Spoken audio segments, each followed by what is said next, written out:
anything like that, mate. Who cares about the under-18s grand final? Just said it on speaker.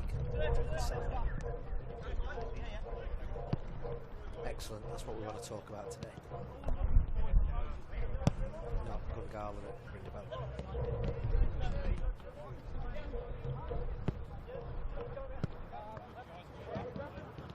Yeah, that's perfect, right?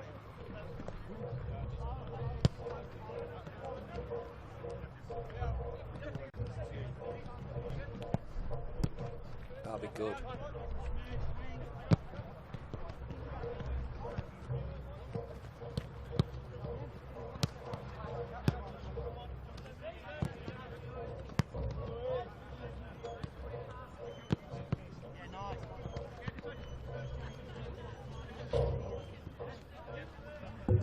Can't hear you properly.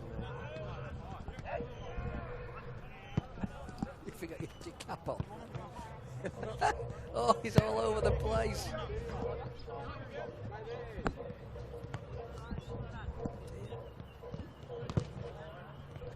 You said you were a weekend offender. Was. Is that your Majesty's? Is that what you had to wear when they let you out for a weekend so that everyone knew you were an offender? That's what I'd have to wear if I was in London this afternoon. Be a weekend offender with me Union Jack on a pole. You're definitely not a strong offender. You're very much weakened. Weekend. So funny. Are we doing a sound check? This is it, mate. Oh, I can't really hear anything. You can't hear anything? I can hear you talking, but I can't hear you through this. You can't? No. You can't hear me, mate? Not at all. Yeah, I can hear Ian perfectly. It doesn't really matter, but he needs to hear me as well. Can you hear me at all? We're only, like, muffled through. Yeah, you can't hear me through the earphones? Nah, not at all. I can hear you through the earphones. Okay. Can you hear me now? I can't hear a thing. Can you hear me now? No. Well, I can hear you, but... Can you hear me now? Yes. I can lip read.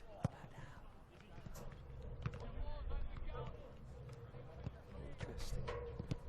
Bit of keepy uppies as part of the warm-up. Pardon? Say what? What do you say? What do you say, boy? What do you say, boy? What you saying? What do you say, boy? What do you say? You don't know. I think this is the 18s keeper down. Oh, 23s maybe. Oscar Matthews? Yeah, 23s. That's his name on the back of his shirt. Yeah. Ooh, look at that from Jamie. Punt. Got a ringy. It's a buyer. Ooh, that's now it. Ooh, it's a bit exciting. What are you talking about? I can hear you again. You can? Can you have you got me in your ears? I'm going to have to step away a bit. I'm not sure. I don't know whether you're just talking loud. Can you hear me okay in the earphones? You should be able to hear. It's like, can you hear me at all? That's better. It's getting all a bit complicated. Can you hear me then? Yes. You can. Is there a delay? Pardon? A delay? Is there a delay? Is there a delay? There's been a goal, Jeff. Yes. That's better. Yeah. Jokes. Better gags. Life.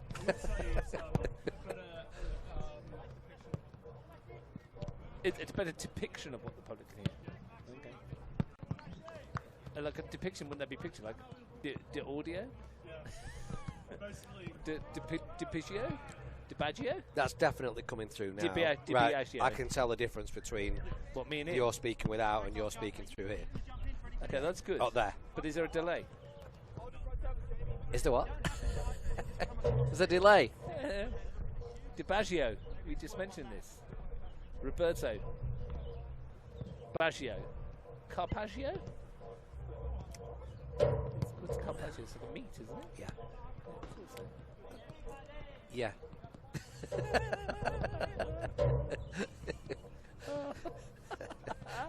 That sounded like Jimmy Carr when I'm laughing there. You sound like Jimmy Carr when you're laughing at it. Yes, I did. Sounded just like Jimmy Carr.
To Deakin Stadium, home of Canberra Croatia Football Club, for something a little bit different for usual viewers on the Capital Football YouTube.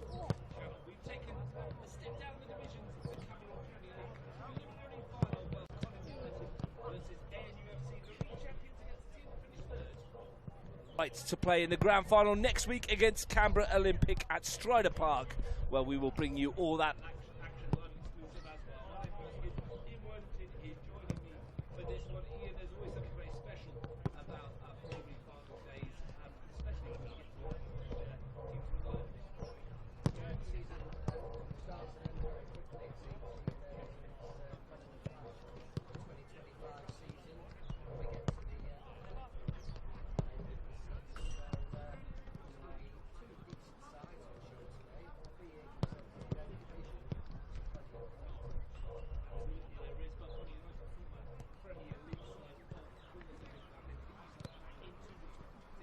We get to the table this year, 3 points clear of Canberra Olympic, and they were further 5 points clear of ANU, who finished third. Yet ANU seem to know how to do finals football. Every year we do the CPL preliminary final and grand finals, and they tend to be there, and we'll see them next week in one shape or other, because their under 23s are through. They beat Belconnen United 1-0 this morning. Sachin Sikari scored the goal after 41 minutes, and that put ANU into the under 23s grand final next week against Canberra Juventus. You'll be able to watch that one on Sunday from Strider Park. I think it's a 10:30 kickoff, 11 o'clock, something like that. I can't really remember. It might be 1. Don't know. Well, we'll find out for you anyway. That's next week. The winner of this will play Canberra Olympic, and either way, that should be an absolute cracker as well to end the season.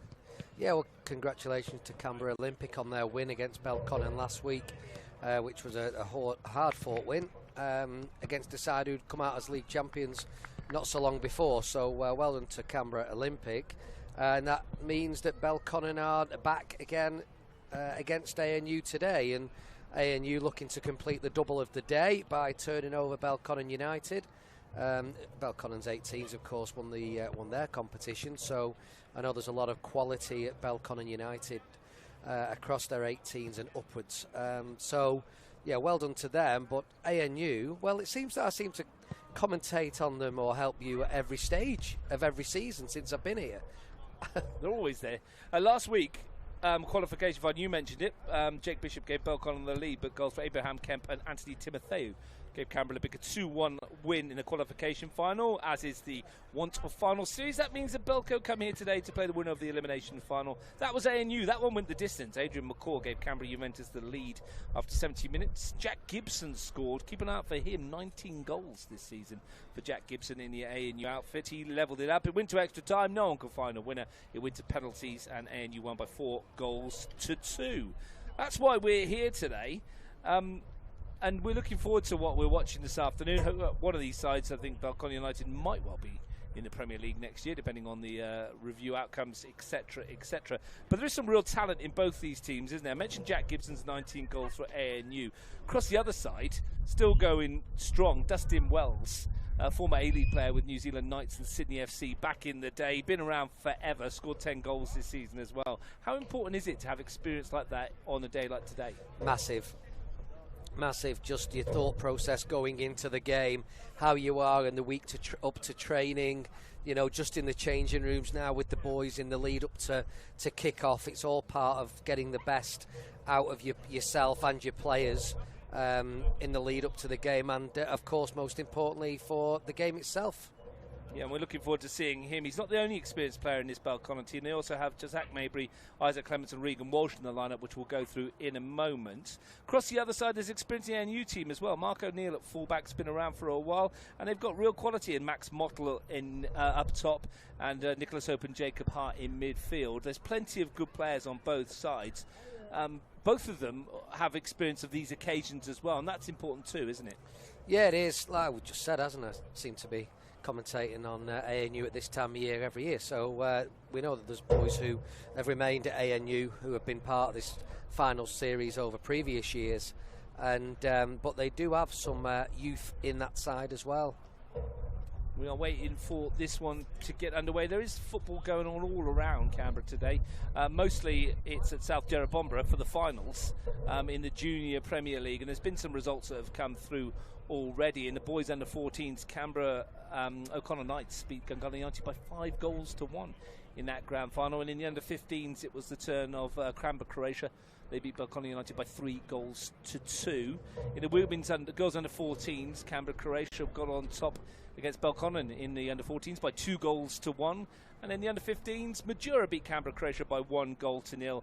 That game went to extra time, went all the way over at South Jerrabomberra. I'm just going to take a check on, because the under 16s boys grand final was kicking off today at 3 o'clock. I don't think we've got anything coming through obviously from there yet, but that one's between Canberra Olympic and Canberra Croatia. In that, the girls 17s, well, that kicked off at 3 o'clock as well. Belconnen against West Canberra Wanderers. And if you're in the area tonight, South Jerra, Brindabella Blues against Gungahlin United in the under 18s grand final. If you're around here, of course, at 7 o'clock tonight, myself and Steve Forshall will take you through the Men's National Premier League what are we in? Preliminary final. That's the one. Monero Panthers versus Canberra Croatia. Winners to play Tigers FC. We'll talk about it a little bit later, but I understand, Ian, and I don't know how much you know about this, but there's been this cut-off point for the signing for the B-League that the people have been talking about. It's on Monday, and I understand that some players from both those clubs have signed for B-League clubs, so they won't be available for our own grand final next week, which is a bit of a disappointment.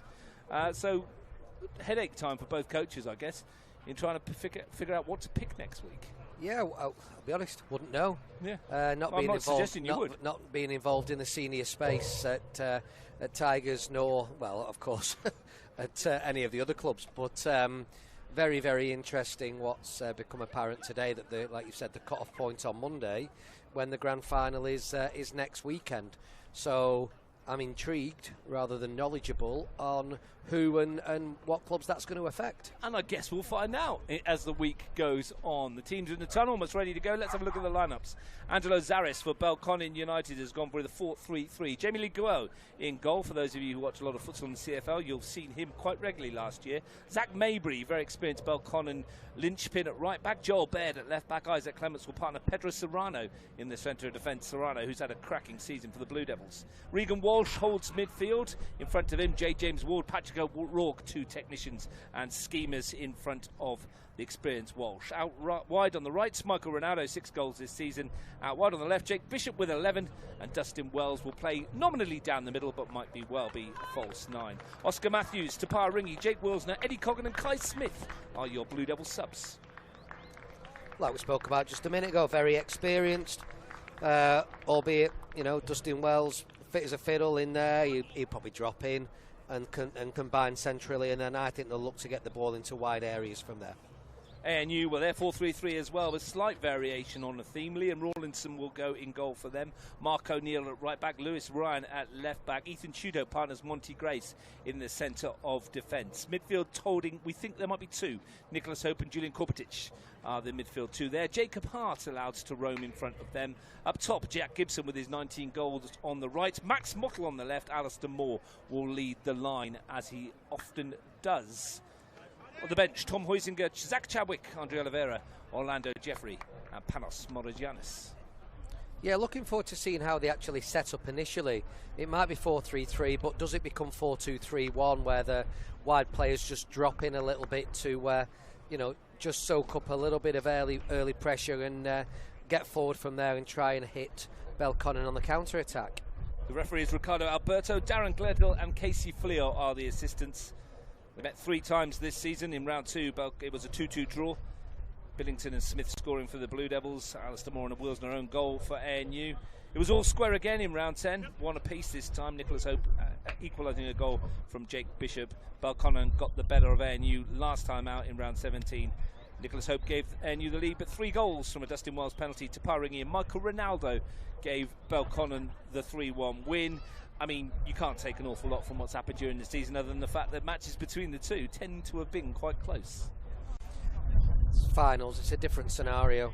You learn, your league campaign is about consistency and if you don't beat the team in the first round of games, you get to have a go at them in the second round of games, and so on. And it's over a long season, where this is pretty much team who turns out, team most organised, team who works the hardest on the day, are the team who's going to come out on top.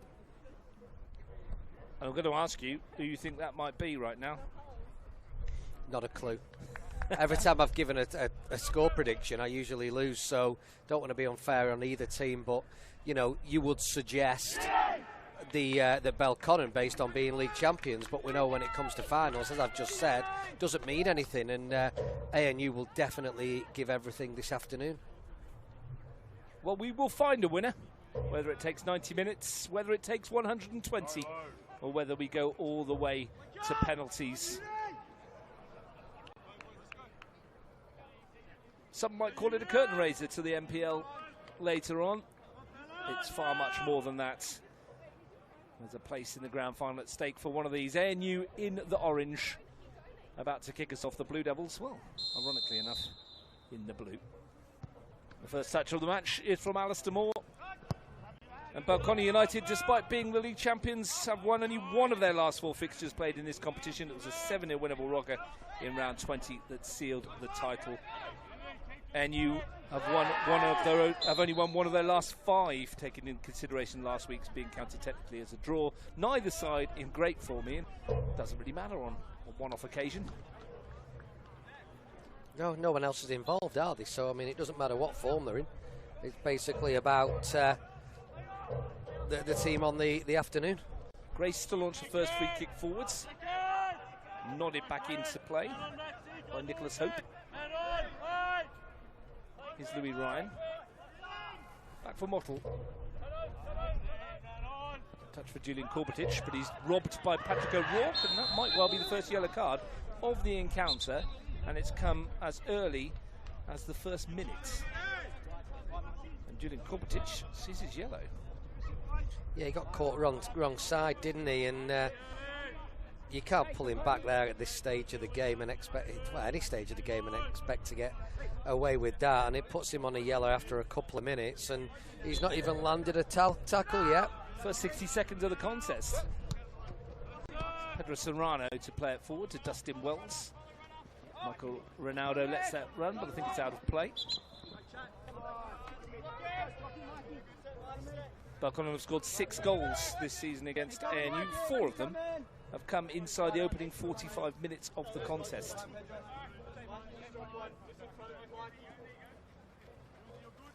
Ryan's throw. Won by Walsh. Back forward by Korbatic, who gets it back again. Experienced Mark O'Neill at fullback, and that's a run for Gibson to chase. Their main goal threat for ANU, as he was last year, won the Golden Boot in this division last year. Got himself 19 this season. What are we playing now? 22 matches. Not a bad return, is it? It's a great return, isn't it? And he'll be hoping for that magic number. As goal scorer is what look for every season, which is to get to 20. He's got his chance in all competitions today. Mark O'Neill has a long throw on him. He's been launching him into penalty areas for years, and then he goes short for that one. Obviously, Mottle back to O'Neill. Walsh sticks a leg out. Korbatic nods it forwards. It's helped on its way again. I'll come here for Hope. Tried to get the 1-2 working, didn't really work. First touch for J. James Ward. Here's O'Rourke. Wins himself a second free kick. 2 touches of the ball for Patrick O'Rourke. Fouled twice. Walsh wants to get on with it. I don't know whether it's done on purpose. One, he's sort of patched up a little bit, but he's one of the playmakers for Belconnen United. Here's Ronaldo to lift it into the penalty area. Comes off Monty Grace. Might come here for J. James Ward. Couldn't get over it, which is a surprise for the player of his quality. He scored 8 times this year. Another one who's a very good practitioner of your favourite sport in futsal.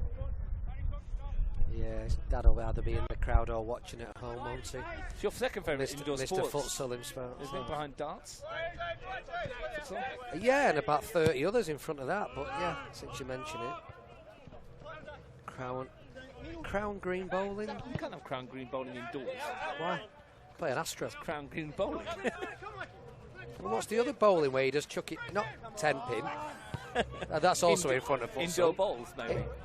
Indoor bowls, you just chuck it down one lane. Skittles. No. Corporation on the run. There's still a little ball you've got to knock over. Or get close to. Knocking over is, I don't think the idea. Anyway, I don't know nothing about it and still prefer it to futsal. Sal. Futsal Sal. That's the caravan. South Giovinazzo, soccer snaps by Sal. He's out at South Gera for us today. Oh, is he? Yeah, He might be here today. That's a shame. He's doing all his work out there for us today on the junior finals. First of all, touch for Jamie Lee Guo, and the pressure here from Moore, who robs him and gives ANU the lead. A mistake at the back by the goalkeeper, and 5 minutes in, Alistair Moore makes them pay. It's ANU in front. But you don't get the time on the grass like you do on the futsal court, and I think that's what a quality futsal goalkeeper's just been caught out, and he's been robbed by the ANU striker, and it's ANU 1, Belconnen 0. Only the third goal of the season for the man up top. But he finds the target when it matters most. And the Blue Devils, who've had most of the play and the brightest of starts, are one adrift.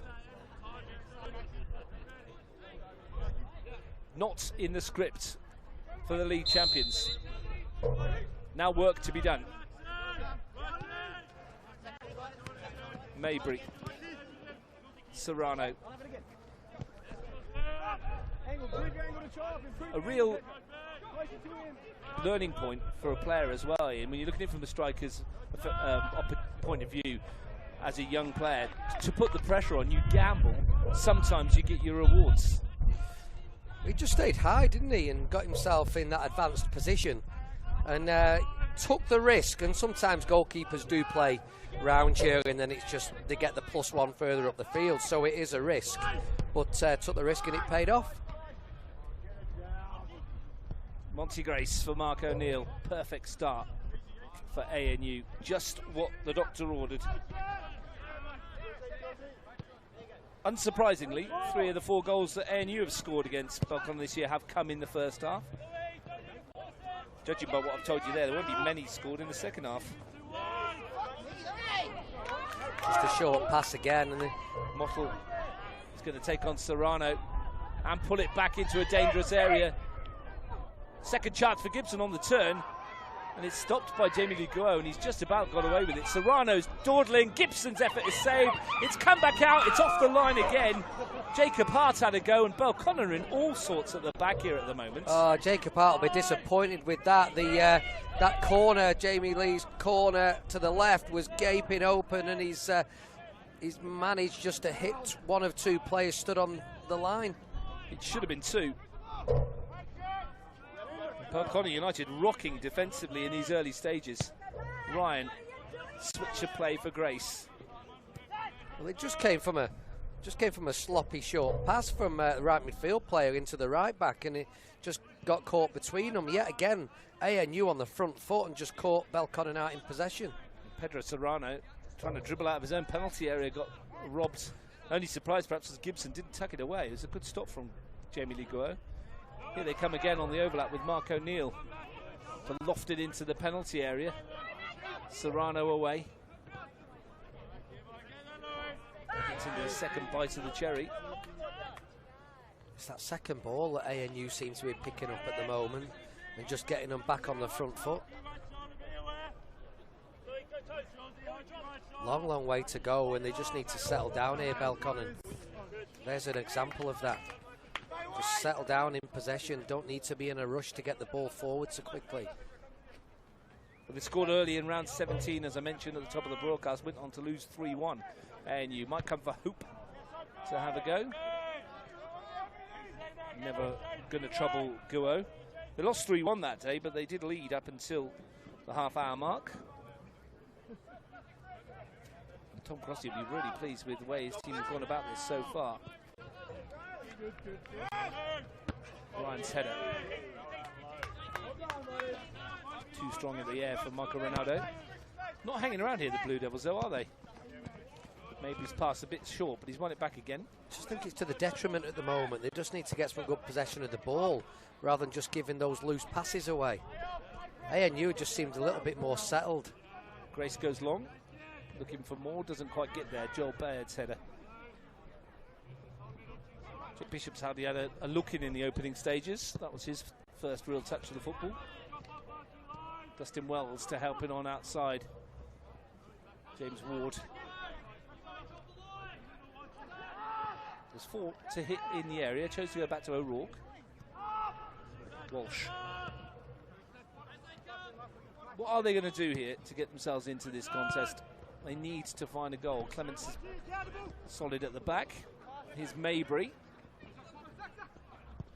Firing it across. It's going to break kindly for Ronaldo. Then Mabry can loft one. O'Neill, no one with him. Jake Bishop will chase. The Blue Devils get on the front foot. Again, every throw is taken very, very quickly indeed. Walsh. Yeah, they're trying to get the restarts, aren't they, very quickly, and catch the structure of ANU out. Maybe back for O'Rourke. Serrano.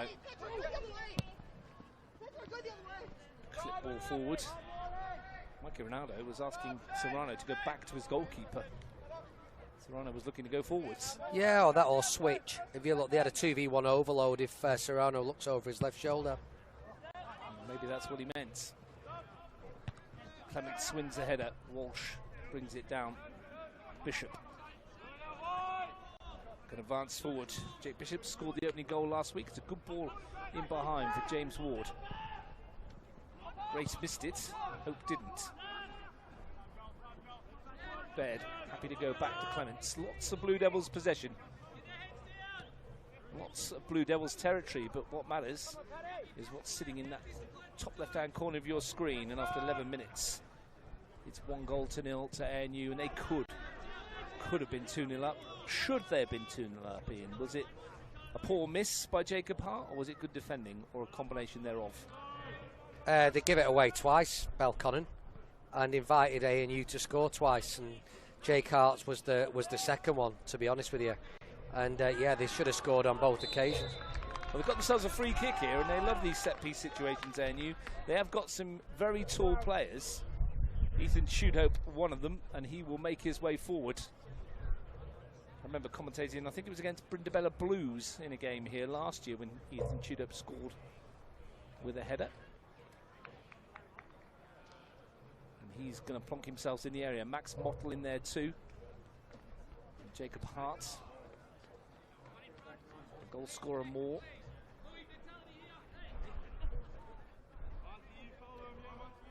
Plenty to hit. Blue Devils will not want to concede again at this early stage.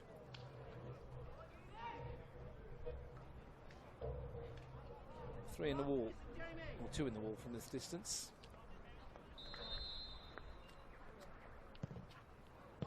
Regan Walsh met it, got rid of it.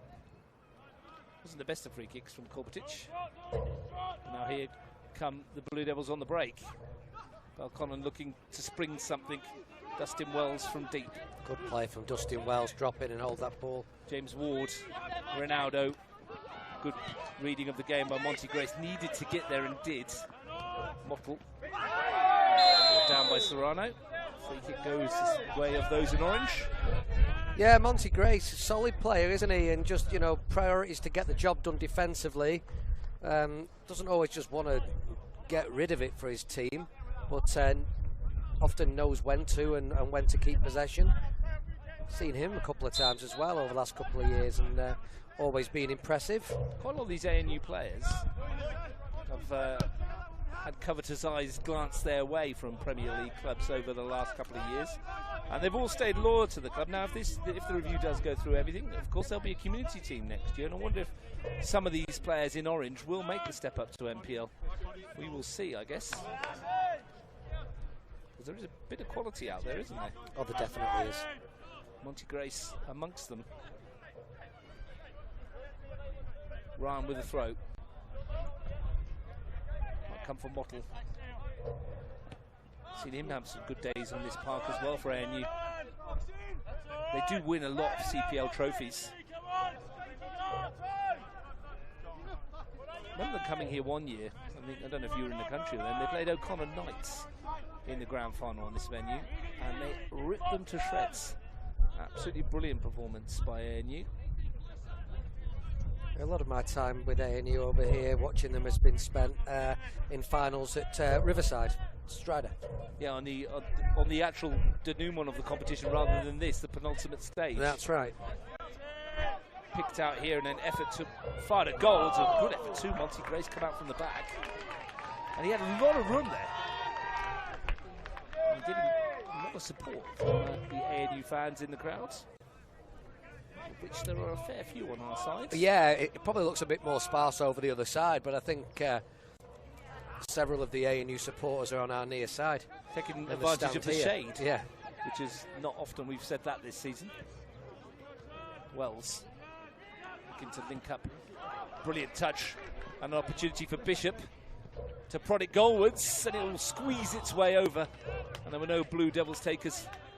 Ronaldo lets it go out of play. Good approach work from Jake Bishop. Maybury. Back for Ronaldo. O'Rourke. That's twice now that they've got that ball in behind down that left-hand side, and in between the two of the three centre-backs. Maybury, that's left that a bit short. Serrano got there though. O'Rourke can find Walsh. Dig it out of his feet and clip one towards Ronaldo. James Ward, the only player in the penalty area at the moment for Marco Ronaldo. He may well have run that out of play. And whilst they are a back four, ANU, that's pretty clear to see. When Belconnen get in possession of the ball, the distances across the lines are not compact enough for me, which is leaving gaps between right centre-back and right-back to get that ball in behind. Nodded away by Ronaldo. We've played 16 minutes of this one. It's ANU who lead. ANU who finished third in the table. How often have we seen over the last few weeks the team that finished top get turned over? We saw it a lot last week in the qualification finals. We've seen it a fair bit in the juniors throughout the competition as well in the final series. Oh, loads. Loads of the top teams being toppled last weekend. Will it happen again here today? Will the league champions not make the grand final? Canberra Olympic await.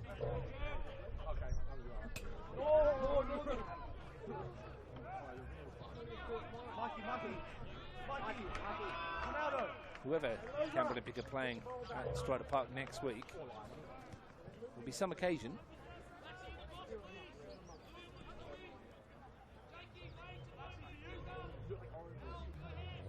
You can't be with us next week, can you? You're on presentation duty, is that right? Presentation duty, and actually, I've not even told you this, but on next Sunday morning, doing a walk for brain cancer. Oh, yeah. Where are you walking to? It's a walk around Lake Burley Griffin. Nice. And it has been publicised through social media, as I've seen other people share the event. But yes, we'll be doing that as a family next Sunday. What time does that kick off? 9 o'clock. And can someone sponsor you for that? Haven't done as yet, but yeah. 9 o'clock, you'll be there in plenty of time then for your presentation. That's right, presentation afterwards. And presentation's the following week, right? Because it'll take you that long to get round. Oh, is that what you're suggesting? I think so, yeah. Okay. I've seen you walk. Serrano lifts it forward.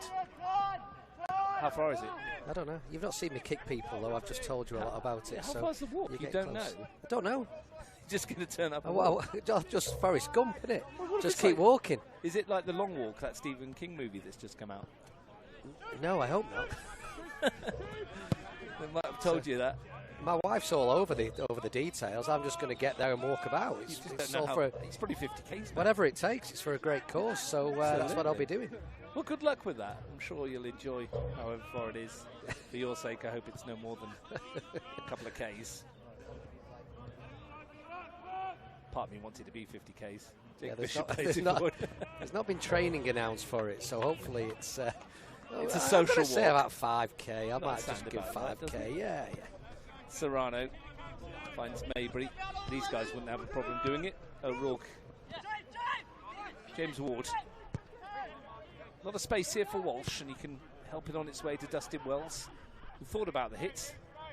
Then invites Jake Bishop to make the cross instead. Sent a bit wide, Bishop. Didn't fancy it on his left foot. Bared back for Clements. Serrano, very deep ANU now. Line of 6 across the penalty area. O'Rourke. Ronaldo. Nice put in by Jacob Hart. Now Moore to send it forward. Almost got Gibson in behind. Lovely idea.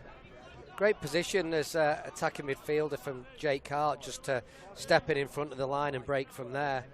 Really smart play. Baird.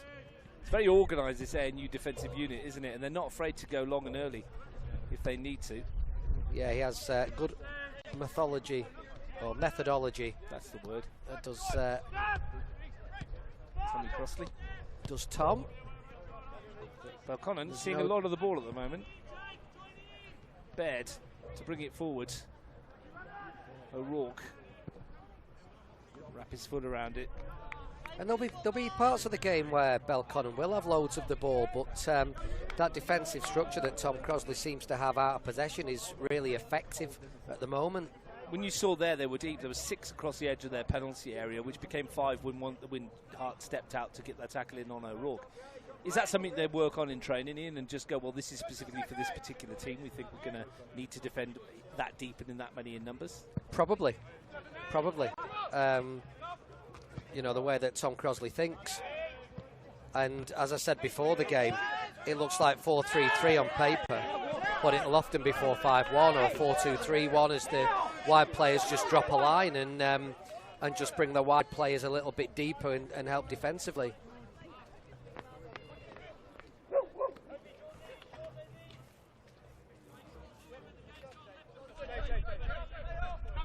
They've defended well so far. Ryan with the throw. Bottle. The switch is on if he can hit it. One short instead for Grace. It's still there. O'Neill's out wide, but Monty Grace has decided to go towards Moore. It's a good ball as well. It's another good ball from Monty Grace. Back for Mottle. And he'll take on Maybury. Spin and turn from Hart in for Moore. Tried to tee up for Mottle. They're looking dangerous every time they get into that final third here, ANU. Yeah, they look to combine in the box, don't they? And, you know, the only thing they might be guilty of is just not shooting a little bit earlier. Yeah, just a tad overplaying it, perhaps. Wells looking to spring something. O'Neill beaten to it by Bishop, and now there's a bit of space left where Mark O'Neill has vacated, but it's been filled by Julian Korbetitz. Bishop. Wanted a free kick offside against Joel Baird, not given. Yeah, Neil put his arm up for offside. Maybe he was just trying to get back into position because he got caught out. And they've got to be really careful with those short passes into midfield, because if not, Belconnen will pick them off on the transition. Dustin Wells wants the set piece and gets one. First time we've seen Belconnen United get a corner. Isaac Clements will make his way into the penalty area from central defence. They've left Maybury and Baird at home to look after Gibson. And you've got one on the front post, not one on the back. Wells to take. 6 to hit in the box. Serrano was one of them, leapt highest.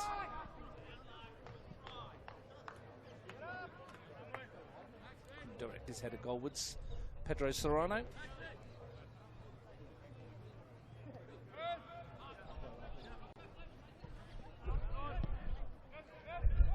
It's been a real hint at jeopardy for both sides when they've been playing these little short touches in and around here, doesn't they? That the break could be on. Belconnen do like to keep the ball and they like to come forward, but as I mentioned, ANU have got some real pace on the break and they've got the artillery to hit them. Just got to be careful you don't become too intricate and you end up getting caught, and you know your combination play's good, but if it doesn't work for you, you can get picked off on the break out the other side. There's Ethan Tudhope. Grace. Korbetitz had a look. Ryan. Plenty of time. Just to pick the run forwards. Let's hope it vacated his midfield position to try and help the front three. It's good movement, good rotation. Yeah, but they keep the security with the box just in the defensive area. They've actually got a 4v1. Looks like 5 on a dice, looking at it from up here. With Dustin Wells being in the middle of it. They don't need 4v1. They can, as they have, they push the player on in midfield. Ryan was beaten to that by Maybury. James Ward pops it for O'Rourke. He leaves it for Ronaldo. Here's Wells. Can hit these crossfield diagonals. That's where he's gone, looking for Bishop. He'd seen that a minute ago, hadn't he, Wells? He knew exactly what was going to be happening. Quality ball. Bishop looking to reverse it into the path of Ronaldo, and then concedes the free kick. Little pull back on the arm. Yeah, Dustin Wells has been playing those switches for years. Every year we speak to Dustin Wells, and every year it's his last one. And every year he goes around again. He's been watching his daughter play in the women's reserves, where she scored 19 times this year. Scarlett Wells. It's fabulous. There's a chance for Hart, who fouls Serrano. But yeah, 19 goals, sorry, in the women's reserves. She's got a grand final to look forward to next week to play the winner of Canberra Olympic and Canberra Croatia, who will be on tomorrow. You can watch that one live from Strider Park. Sam Watson will take you through the action for that women's preliminary reserve match at 1 o'clock. 4 o'clock tomorrow afternoon. Is it me and you? It's you and me. Yeah, Croatia versus Olympic. Women's preliminary final to play Belconnen United. The dubious privilege of playing the unbeaten Canberra Belconnen United. Can they go the whole season? Well, or will they fall over at the last? We will see. And tomorrow we'll find out who gets the opportunity. That should be a cracker tomorrow. It's all or nothing. Saw quite a few of the girls last night. At training. At training. Practice. Practice. It's just practice, Jamie. It's just practice. And you've got to practice. You have to practice, and they practiced really well. Excellent work. Love a bit of practice. Over the head of Moore. Is goal the difference between these two outfits? All or nothing here right now. The longer it goes on, the longer perhaps it plays into ANU hands. Here's Moore. And you have scored more goals this season, 59, than Belconnen, 56. But they have conceded more, 32 to 26. So there you go. The Blue Devils did keep 3 clean sheets in the last 4 games, and you have kept 1 in their last 9. So they do leak goals. They may need a second if they are to get through this one. Seems odd to think they've conceded and 1 kept 1 clean sheet in the last 9 with how organised they look at the moment. But football's never made much sense, has it? No, and there's just a patient defensive structure from ANU, and Belconnen, with all the time on the ball they had, have eventually just given it back. O'Rourke bundled over by Hart, no free kick given. He felt that as well, Patrick O'Rourke. I just don't think he's fit. Well, he's holding that right leg again, is it? Yeah. Is it the one that's heavily strapped? I don't know from here. Ricardo Alberto looked across this way. That was hilarious. To call on the bench that's not been here all season. I'm just looking at how many people are down on those chairs, and I can't see anyone. I think he's so used to last time he revved here, the bench would have been this side. Well, it would have, and he looked straight over and waved across one of these black chairs, and yeah, there's not many folks sat on them. Maybe he was calling you because we've established throughout this these calls over the years that you're not an electrician, you're not a builder. Or was it the other one the other week? Was it dentist or a optician? I can't remember. Are you a physio? Oh, definitely not a physio. So not one of them either. I'm not even a coach, mate. I failed on that last week. So I'm not. Do you take full responsibility for your team losing? Or do you have words with the players? Nah, we're all accountable. Everyone's part of it. But at the end of the day, the young boys, 16, 17. So we've got a huge amount to answer for. You're talking about Tigers under 18s who played yeah, didn't get it right. Conceded 4 goals in the first half. 4-1 down at half time, but left yourself too much to do. You've got to look at how we set up structurally. Got to how tactically, how we. I thought we over prepared, if I'm honest, upon reflection. But no, as a coach in a youth program, you've always got to be accountable as a coach. Touch for Liam Rawlinson. He's not had too many, the goalkeeper, today. He's been underemployed in the first half of the first half. We've played nearly half an hour of it now. Belconnen have yet to test him, really. His hat's nearly matchy-matchy with his kit, isn't it? He's done well there, isn't he? Very good. He's looking into the sunshine as well, which is... All right, Liam. We've... I see what you've done there. Yeah. Looking forward to your Oasis concert, are you, with your sunshine? Yeah. Liam Rawlinson was looking into the sunshine. But he's not been tested too much by that. Now he might be. Now it's a nice little ball in behind. O'Rourke, when he's pulled up with a right hamstring there, I think he grabbed. Well, his right foot slipped underneath him.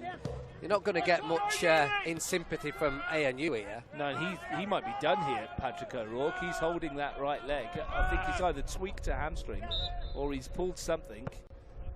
And the creative midfielder from the Blue Devils, who's scored twice this season and has been in super form, he's in the running to be in the team of the year, might see his preliminary final curtailed after just about half an hour. Well, it's either hamstring or hyperextended his knee, which we've mentioned on more than one occasion is pretty strapped up. Either way, it doesn't look good, does it, for Patrick O'Rourke? Well, I think it's the 3rd time in the game that he's been down, isn't it? And this one, as you said, seemed to be more of a slip, and I think he's done, judging by that. And I wonder if that's his season as well. Even if they do get through today, Patrick O'Rourke. It's such a shame. He's a great player to watch, isn't he? But the way he's holding that. No chance. Yeah. No chance. That's a torn hamstring just below his glutes. And he just needs to slow down, otherwise he'll make it worse. Yeah, help him off here. Not what Angelo Zaris really needed, to see one of his key creative players taken off so early. He shouldn't even be picking him up, just take his time. The referee stopped his whistle. Or his watch. Or his I have nothing. Told you I was a bad coach. I don't even know the difference between a watch and a whistle. But it's not great, is it, for Patrick O'Rourke? He's going to need a bit of treatment there. Hopefully, like you say, they don't over-commit him for this one. Now the change sees Tapara Ringy come on. More of a wide player. Wonder if this will precipitate a bit of a rejig for Belconnen United. Tapara Ringy, former Canberra Olympic player. On his day, devastating winger, can take players on. Good pace, good trickery as well. Different kind of player to O'Rourke. It looks like they're going to reshuffle somewhat here. Does Dustin Wells drop deep in? Is that what we're seeing? And just Michael Ronaldo, they say it looks like, into the middle. Yeah. Ronaldo into 9, Wells into midfield. Mottle down again. Good acceleration from Mottle to get away from 2 players. I think he's chatting about a yellow card. I think he's saying that's the 3rd time he's been brought down and there has been no card, but it's the areas of the field as well in which he's been tumbled over. Tudhope will take the free kick. Grace. Back for Tudhope again. Grace again. Looking for Gibson. Up against Baird. Confidence to back himself, Jack Gibson. And sits Baird down. And he sits a second down as well. And then just ran into Isaac Clements. And that's decision making at the next level then, isn't it? Brilliant bit of trickery. Beat 2 players, and then what's next? Well, sadly, he's then got to run into the 3rd player. That's a good tackle as well. And again, just dwelling on the ball, though. They've just got to shift it a little bit quicker. Wells, switch of play, looking for Maybury. Used to have done that over the years a few times. James Ward, Ringy, first chance for him to get involved. James Ward, 2 for company. Maybe there as well. Ryan did well to take it off his toes. Yeah, nice trickery from Gibson, just didn't have the final pass. 10 minutes to the break. Pedro Serrano lining up the long throw for the Blue Devils.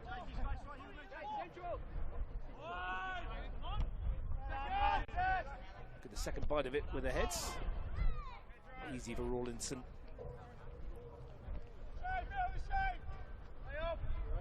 Defensively, they look very sound, don't they? They knew. Well drilled. And they know how to win finals matches. They just seem to have been doing it for years at this level. Bottle. Back for Ryan.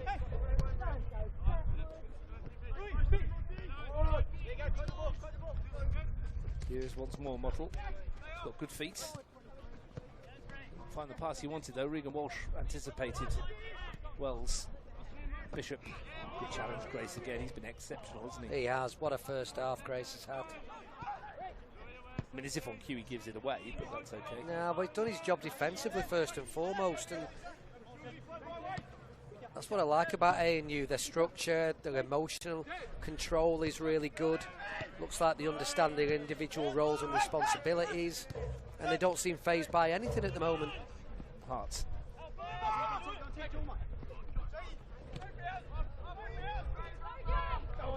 Brings it back. Ryan.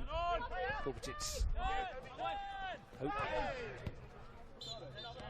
Good Cheap play. free kick. Yeah. I think there's Hope wants a yellow card as well, but there's enough in that for Ricardo Alberto.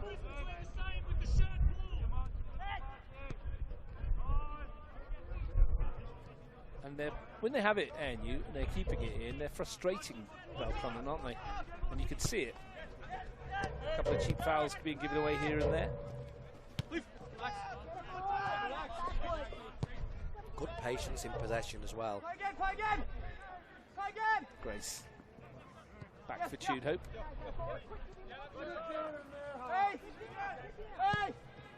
Grace once more. No real rush to get it forward, as Ian mentioned. O'Neill. Just inviting the Blue Devils to come out to them, aren't they? Yeah, but I'm not sure whether they've got a typical central striker. And that's just that only little bit of lack of patience. There was no need for ANU to play that ball in that area then. Walsh tried to send it through. Mottle's got it. Leaves it for his goalkeeper. If Belconnen are not going to step up, then ANU can just be patient. They've got the goal. They don't need to get another one. Theoretically, if they don't push on, they could do this for another hour and make the grand final, couldn't they? Just keeping the ball. I don't know what we'd talk about for 60 minutes if they just not get around the back. But And I don't think the supporters down below us would do it without completely losing the plot, because they just want ANU to go gung-ho as often as possible and run forward by the sounds of it. But I admire the way that ANU have played in the first half. Just great patience, great structure. They're winning the game. Guo. Ryan's seen that from a mile off, and he's got there ahead of Maybury. The advantage is being played here, I believe. No advantage. Now you can have That's a a free foul. kick. Yeah. Serrano in the back of Bottle. Again, very good emotional control from ANU. They've given themselves an opportunity from a set piece again to crowd the penalty area, flood it with orange jerseys. Maybe find the right ball into the box. Julian Kovacic, who had a yellow card, remember, after 55 seconds. He's controlled himself well for the rest of this half. And he's over the free kick.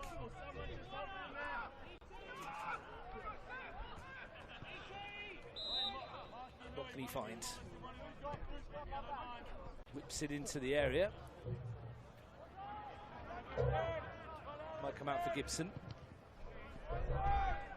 Wells did the defensive work.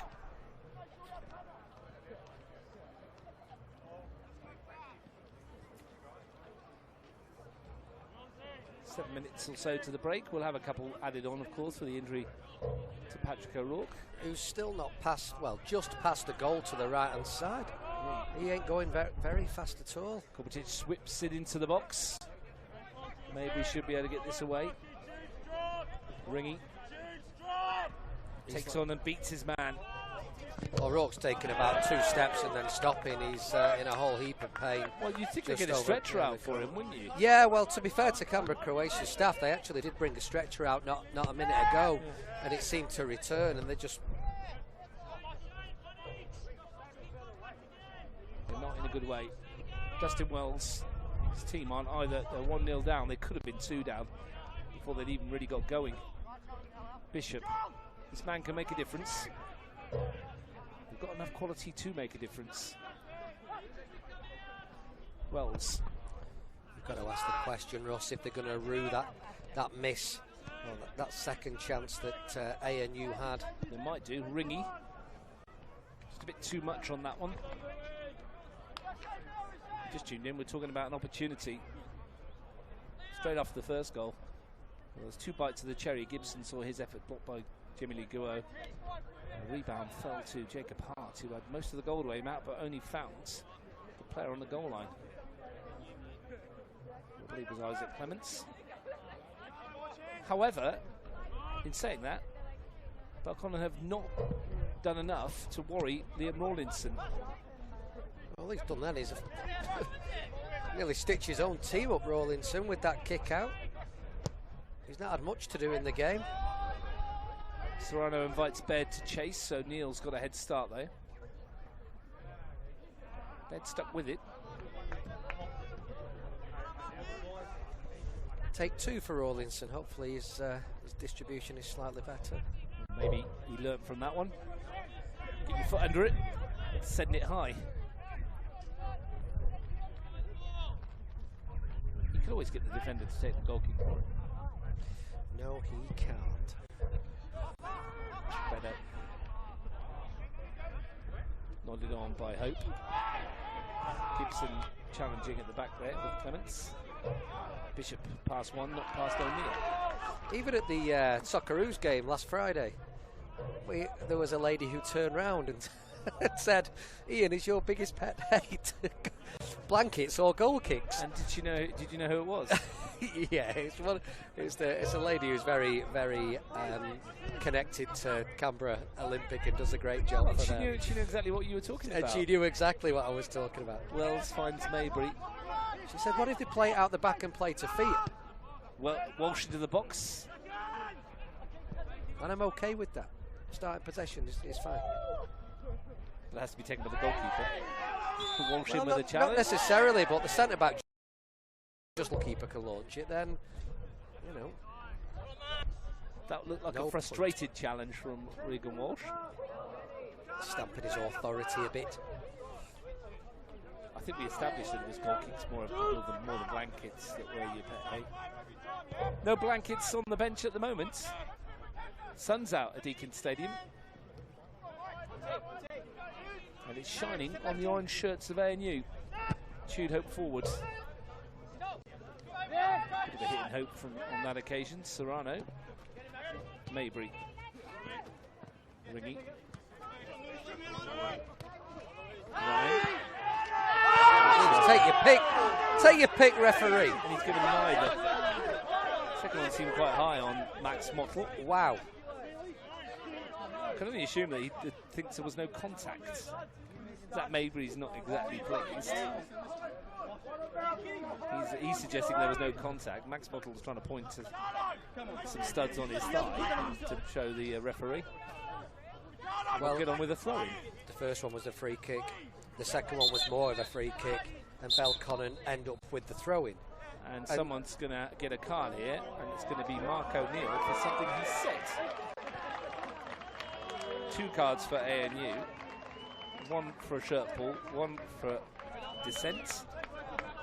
I don't get why the crowd applaud that from 60 yards away. Why are we cheering yellow cards? I think it might have been a sarcastic applause from some. Well, it was Belconnen's faithful over the far side that saw that yellow card as They haven't had any goals to cheer so far, Ian. Maybe they're just getting ready. Well, I just think if the referee blows for a free kick on the first or second occasion, he doesn't even need to put himself in that situation. You know how much I love referees, but I think he got it wrong on that occasion. Serrano's throw, looking into the sunshine, might come out for Wells. Bishop brings it down. O'Neill on that yellow card now, needs to be careful. Bishop sends it in, it's a good looking ball. No one in a blue shirt able to get on the end of it. So on the scale of Ian Worthington unhappiness, goal kicks, blankets, referees. Oh, now after that decisions, plural. I'm stitching you up here. Yes, you are, but I'm happy to say what I see. Say what you see. What is that? That was catchphrase. Catchphrase. Say what you see. It's a ready money round, wasn't it? Yeah.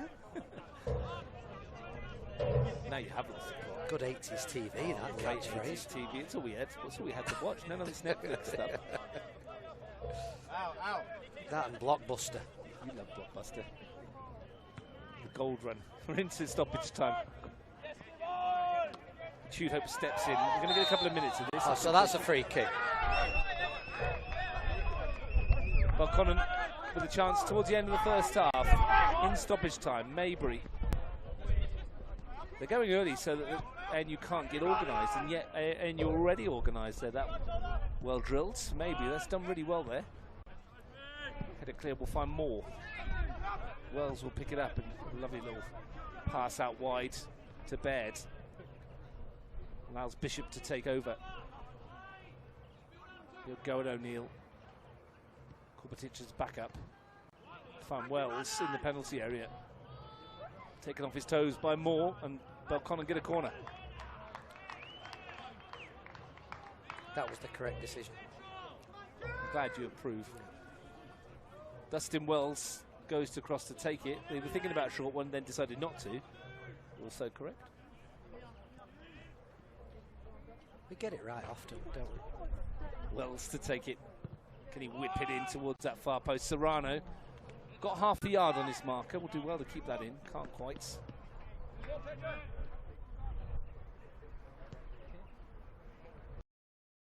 Opening 45 minutes for the league champions. They trail. They've not been able to string together any real opportunities. Rawlinson struggles with his kicks a bit, doesn't he?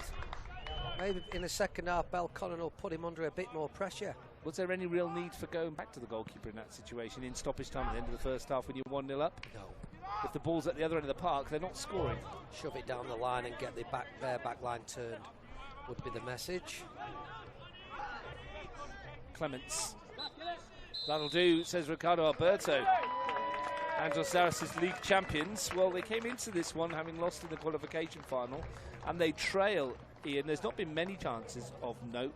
The one goal was a mistake at the back by Belconnen goalkeeper Jamie Lee Grow, pounced upon by Alistair Moore early on. Since then, Belconnen have huffed and puffed and a lot of possession, but they're yet to blow the house down. Yeah, I'm loving the defensive structure of ANU since that goal. And they're frustrating Belconnen.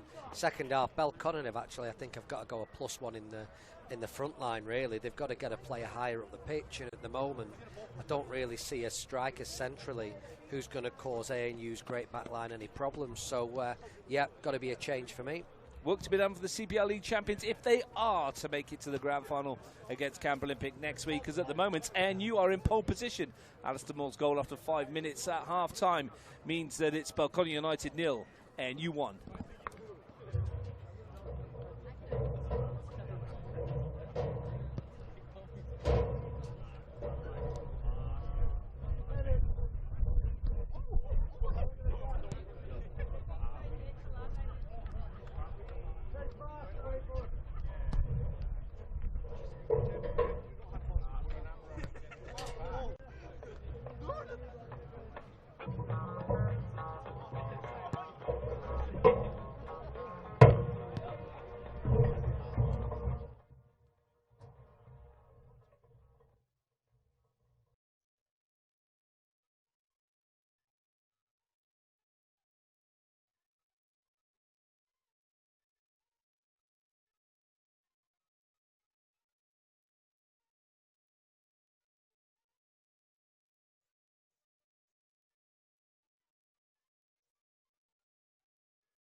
Welcome back to Deakin Stadium. We're at half-time in the Capital Premier League preliminary final. That's a mouthful. And you won Belconnen United 0. Alistair Moore's goal after 5 minutes. Half-time here. University side out very promptly. Belconnen, well, they're still chatting in there. I'm Russ Gibbs. Ian Worthington is with me. Ian, we had a chat off air just a moment ago about the yellow card situation. There's 2 for ANU at the moment. Marking over dissent. Julian Korbetitz in the first 55 seconds for a shirt pull. I mentioned to you the multitude of fouls that Belconnen have committed in terms of niggly little ones here and there. Are we going to be at the stage shortly where someone's going to get the unlucky end of the stick and make a foul, and because of the accumulation they're going to get the cards? If recognised, if noticed. We've also got to give a little bit of credit in that it's a final, so there's going to be a little bit of needle, there's going to be a little bit of fouling going on, if you like. There's not been anything to warrant anything drastic as yet, but yeah, a lot of little fouls. Lots of possession for Belconnen United, good territory as well. Haven't really created anything from balls into the box, from shots that have tested Rawlinson. Do you think that was part of the message for Angelo Zaris at half-time, that they need to be more productive in the final third? I would hope so, for his sake. I've not spoken too much about Angelo, but really, really great guy. You know, again, thinks a little bit like Tom Crosley. I know that they're really close friends, have known each other for quite a long time, both at Radford College together a good few years ago now. But another coach who's really lovely to speak to, really knowledgeable, and if I was him, not that he needs me to be him, I'd have somebody a little bit further forward in the second half centrally. Well, they've got the firepower out there, the Blue Devils. No Patrick O'Rourke. His place taken at midway through the first half by Taparingi. They're a goal down, and you structurally have been superb. They've not created much themselves either, but crucially they've taken the one chance that came their way. And a second that they should have scored, Russ. They could be 2-0 up. I'm giving the benefit of the doubt to a great bit of defensive work.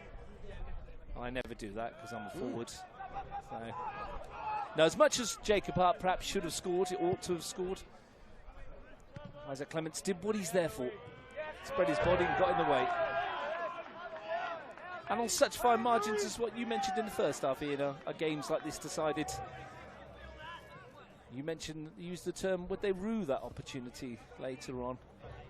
Well, we'll find out in the next 45 minutes or so. We'll soon see. If it was 2-0, Belconnen would have to come out.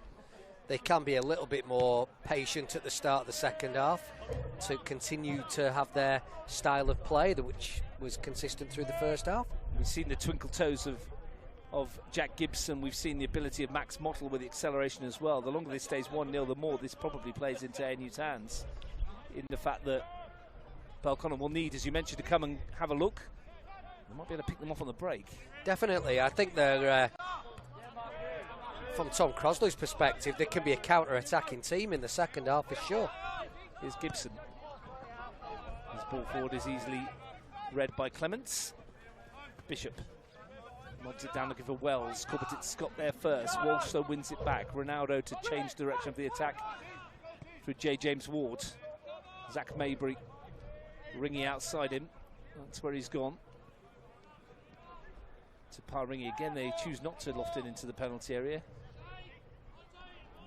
They haven't got much height in there to battle against the ANU tall timber.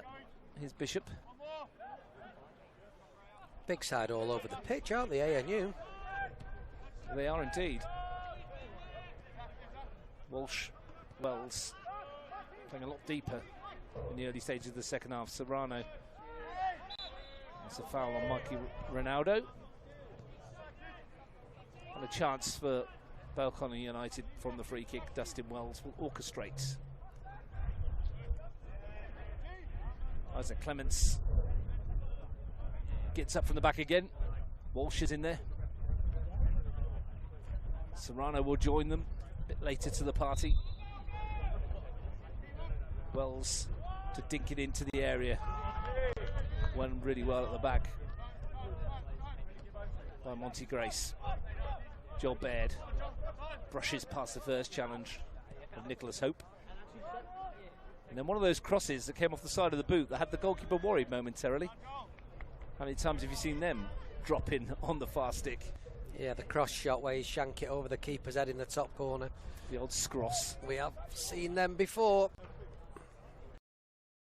Everyone loves a bit of a scross. Just over there on the far corner of the floodlights, is that the Monero Panthers Brains Trust in town? Ready to go a bit later on. Watching on. Yeah. Arrived nice and early. Grace. Big night for them tonight. Yeah, their man Canberra, Croatia, playing off for a place in the final against Tigers FC. Mottle, good turn. In no real rush to get players forward at the moment. Mottle has it back. Hope made the run forwards. Hart rather made the run forward. Didn't pick him out. O'Neill does this time.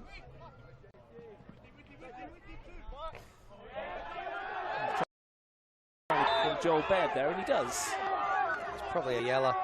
Just on Monero though, while they're sorting this out, former Monero, delighted to see Andre Carl, a dramatic last-minute winner for Croydon FC last night against Metro Stars, 2-1 victory, which handed Croydon the grand final win. Well, there you go, Andre Carl. He's used to last-minute goals. They referred to that in their commentary. Did they really? Yes, they did. And apparently he's won 3 grand finals in 3 different states now. Well, that's quite an impressive feat.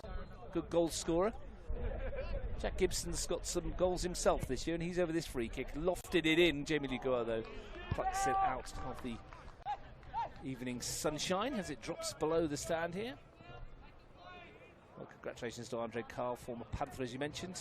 Goal we're referring to, of course, the 2022 Cup final here. At that end, so that Jack Gibson was just lifting the ball in against West Canberra Wanderers.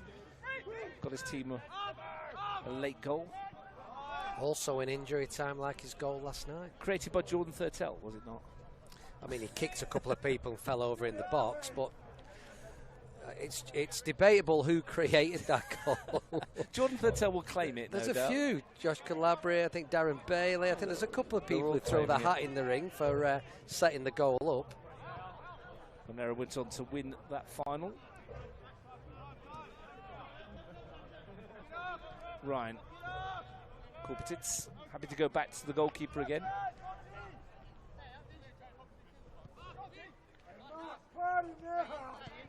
Again, plenty of time for ANU to knock this around. Shoot Hope wide. No need. Belconnen have yet to really press either. Mottle gives it away. Wells does likewise. Turn from Hart. Well done, Jake Hart, just keeping good possession for his team. Grace to lift it over the top, looking for more, and it might come for more. Who's got there ahead of the goalkeeper? Was he brought down? It must be a penalty, unless it's outside the box. Now then, what is the decision here? Moore was caught by Jamie Lee Guo. Ricardo Alberto has yet to make a decision as far as I see. Will he chat to his assistants? Moore got there first, was cleaned out by the goalkeeper, was he not, Ian Worthington? That's a penalty, in my opinion. He's going over to see the linesman. I'd be very, very surprised. The ball's gone over the top, the ball's dropped in the box. I mean, if it's outside the box, it's a free kick and probably a red card. So either way, this decision is massive in the context. Jamie Lee Guo is in trouble either way here. Either, well, the team concedes a penalty or it's a red. Well, here comes the decision. It's a penalty, as we expected. It will probably be yellow then for Guo. It is, and ANU have a glorious chance to double their advantage here. One ball over the top. Moore's persistence pays off. Guo appends him. It's unfortunate not to score. Well, now he's got his team a glorious chance to double the lead. Who takes it? It looks like Jake Hart is stood around the penalty spot. Might not be. Gibson's got the Might ball, be but that Gibson means nothing these days, does it? Gibson scored several goals, as you've said, this season. 19 of them in his pocket already. And he's going to pass it on to Jacob Hart, who's got 4 of them. He's had a good afternoon so far, Hart. And this moment, in the context of this preliminary final and in the context of the CPL season, feels massive. They might have been 2-0 up inside 10 minutes. Well, inside 10 minutes of the second half, they might be 2-0 up for real. Hart against Guo. ANU's midfield maestro. Can he keep his composure? It's Hart. It's saved by Guo. Beats it away with his legs. And Belconnen United survive. He went down the middle. The goalkeeper didn't move. And Guo, well, if he was at fault for conceding the penalty, he's fixed it. And Jacob Hart is going to get a yellow card, I think, for his troubles as well. 3rd yellow card for ANU. But what a moment, Ian Worthington. Yes, done with that. It's good out for a goalkeeper. Jamie Lee Guo's gone early. He's gone the right way.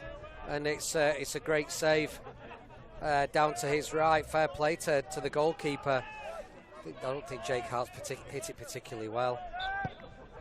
Maybe the occasion got to him. One for the highlights reel for Jamie Lee Guo, no doubts. Now then, will that lift Belconnen United? It's all right in hindsight, but, you know, your player who scored 19 goals this season is looking for your 20th. Jake Bishop gets himself a yellow card. I'm not sure that was Dusty Wells, to be honest with you. I think it was Bishop. He's running away towards us. Number 21. Saved, though. I mean, like you say, Jacob Hart obviously was confident enough to take it. And yeah, now they need to make sure that it doesn't come back to haunt them. There would have been a few hearts in Belconnen mouths around about that time, Ian, seeing their season perhaps go up in smoke. And if Jamie Lee Guo, who was very much at fault for the first goal, well, he's redeemed himself there. Absolutely. Absolutely. Monty Grace for ANU, who started the second half, much like they played most of the first, in control of it. Belconnen need to start putting a bit more press on, making life a bit more difficult for the ANU defence. Rawlinson shanks that one. Great ball. Not for the first time either. Here goes Hart, bursting through and laying it off for more and going for the return. Hart's in there and scores this time! Denied from the penalty spot, not denied from open play. Jacob Hart gets his goal and ANU are 2 to the good. Well, what a response from Jake Hart, by the way. Picked himself up after that penalty, gets a yellow card, but nah, nothing affected him then. Fantastic attacking midfield run and didn't give that one up and stabs it home past Guo into the right-hand corner. The hill becomes a mountain for the league champions. They're 2 adrift. 10 minutes after the break. And ANU with a beautifully worked goal. Hart's turn in halfway, the little exchange of passes, and then the sliding in to finish. Tell you what, he's covered some ground, Jake Hart, to get on the end of that ball as well, because he's, like you say, he's played the ball himself in the first place, and then he's had to have that forward attacking run. There was nobody ahead of the player with the ball, and he's just determination that gets him on the end of that ball. Fabulous. 2 minutes after the penalty miss, and you get their second goal. O'Neill's won it back. Gibson. I'm wondering if Angelo Zaris looks to the bench. What's he got on there? Oscar Matthews is the goalkeeper. Jake Wildner, Eddie Coggan, and Kai Smith are the options. A couple of attacking players in amongst that. Given away. Corbett, now Gibson couldn't quite get away. It's the ball he wants, though. Bishop. One's Clements. Wells. Serrano. Maybury.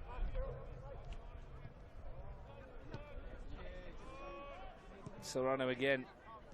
Again, look at that structured line at the back. You might not pick it up on your camera, but really good defensive unit. A good block from ANU, Maybury. And challenging in the right places, Ian. Said it in the first half, emotional control. Not diving into tackles, just keeping the shape, just letting the ball shift across the front of them. And it slows down the momentum of Belconnen when they get in that shape, and there's nothing in the final third for Belconnen to break into. You know, there's a little bit of space in behind here that don't know whether Angelo Zaris has spotted, but in front of that, they're just compact. James Ward's nowhere to go. Hart will slide towards get there, but Bishop got there first. Clements. Walsh. Nice ball for Maybury. Belconnen seeking a way back into this. James Ward. Wells. James Ward. Here's Ronaldo. Got it stuck under his feet. Still there for Bishop. Still there for Ronaldo. Game back on. Belconnen United squeeze one in. Michael Ronaldo with the goal. Bishop was denied. Ronaldo wasn't. 2-1. Well, narrow and compact is what ANU are, so the outlet passes have got to come wide, and that's what they did that time. It was a lovely ball into a wide area, a ball in behind that presented the cross, and from then, well, it's just the persistence of Ronaldo to go and get on the end of it second time. Got it stuck under his feet, then saw his shot blocked. Bishop, brilliant save to be fair from Rawlinson, breaks out for Ronaldo again. Not going to miss that time. 2-goal lead lasted 3 minutes. Now it's back to 1 again. We have got a preliminary final once more on our hands. Clements brings down Hart. Will he see yellow for that one? Might have got away with it. Well, a flurry.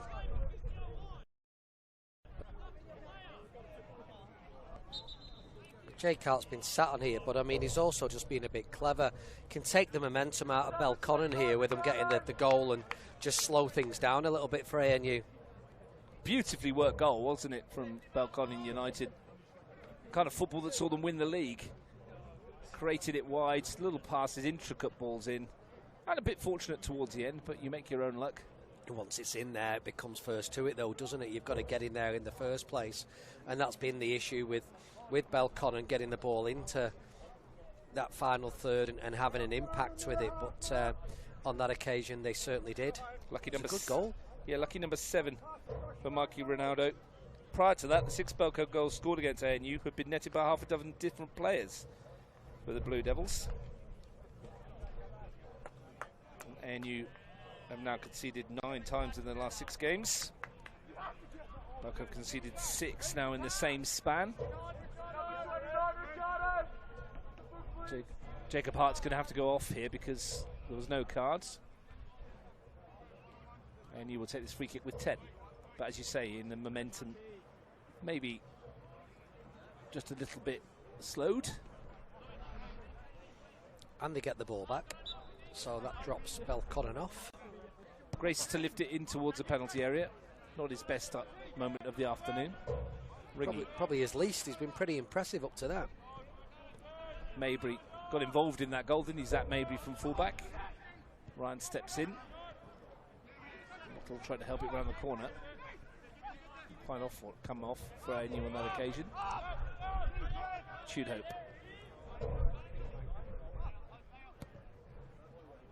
One for Gibson to chase. Oh, Gua's made a hash of it. Here's Gibson! And he's missed it. What a chance for Jack Gibson to put ANU 3-1 ahead. And Jamie Nigoa will be the most relieved person in Deakin Stadium. Once he got that back on his right foot with a gaping net, you expected the net to bulge. I can't believe that Gibson's just not passed that into an empty net. He's done brilliantly well to get the angle in the first place. He needed that touch to create the angle, and then I'm just expecting him to pass it into the centre of the goal. You expected it to go in. I think he expected it to go in. He certainly does. He's still thinking about it now. Here is Gibson to send it forward. There was another error at the back, though, for the Blue Devils. Now Serrano needs to be careful. And more for company. I'm not sure he wanted that from Jamie Nigoa. Pedro Serrano did well. Yeah, he dealt with it well, Serrano. He's a decent player. He's had a good season, Pedro Serrano. Capital Premier League Team of the Year will be announced at the Capital Football Awards tonight on Tuesday, 23rd of September. He would be in the mix, I would think.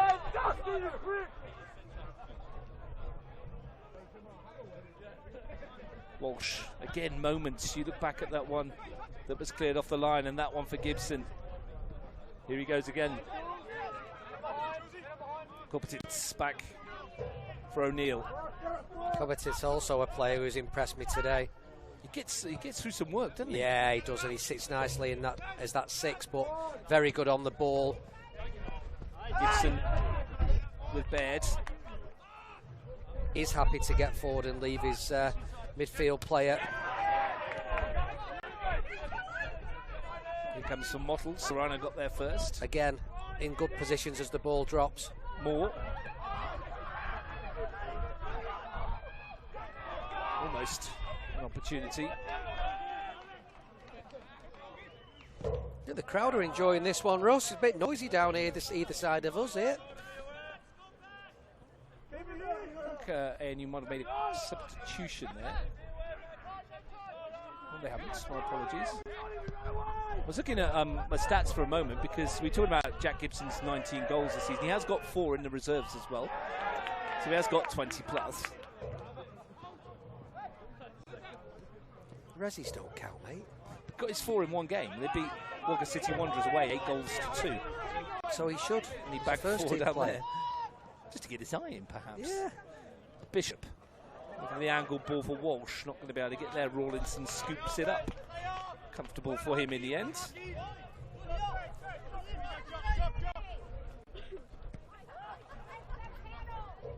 Long ball forward, one by Serrano.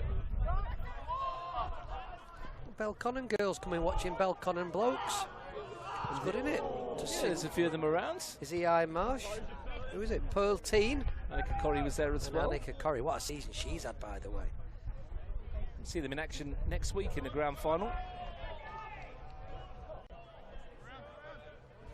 I don't think they're going home. They're just going to the canteen, surely. This one's not done yet. I don't know, but none of them are called Shirley. That's terrible. You've been watching Airplane. Seen the new one? Not yet. You're going to watch it though, aren't you? Probably. Yeah, me too. Wells. James Ward. Mabry. Walsh. No flag here. Onside, James Ward to pull it back. Oh, it's an important toe. Still might come for Ringy. And nodded away by Grace. He went for placement rather than power. And it was nodded away by Monty Grace. Grace there again, not for the first time today. Changes by the looks of it. ANU's bench is very active. Yeah, lots of them around there. They all look about 8'6" as well, don't they? Tall side, aren't they? Unbelievably tall. Didn't mention the ANU subs. Tom Huizinga, Zach Chadwick, Andre Oliveira, Orlando Jeffrey, Panos Morogianis. Might see some action later on. Dustin Wells with this corner to swing it in. Met by Moore, who opened the scoring at that end. Orlando's brother Jeb is sat down to our right as well. Who plays for CFC 23s. I think they won. They did. They won an absolute thriller. 6 goals to 3 against O'Connor Knights in the preliminary final. Ball inside. Flag goes up here against Ringy. That's the O'Connor Knights who won that division, didn't they? And they're out in straight sets. Canberra Crash against Tigers. Here come the changes. It's a potential that it could be Canberra Crash against Tigers in both first grade and 23s next week. Jacob Hart has done his dash. Yeah, well played, Jacob Hart. Coached him for a year at Radford quite a couple of years ago, and I'm glad to see him still playing in ANU, and I think he's played extremely well today. That second goal was fantastic. Hart and Hope are off. Zach Chadwick and Andre Oliveira are on. Jack Chadwick is a mountain, isn't he? Gone down the middle. 4 goals. Peter Crouch. Big Crouchy, isn't he? Yeah. I mean, they're a tall side as it is, and then they've just rolled him on. 4 goals this season.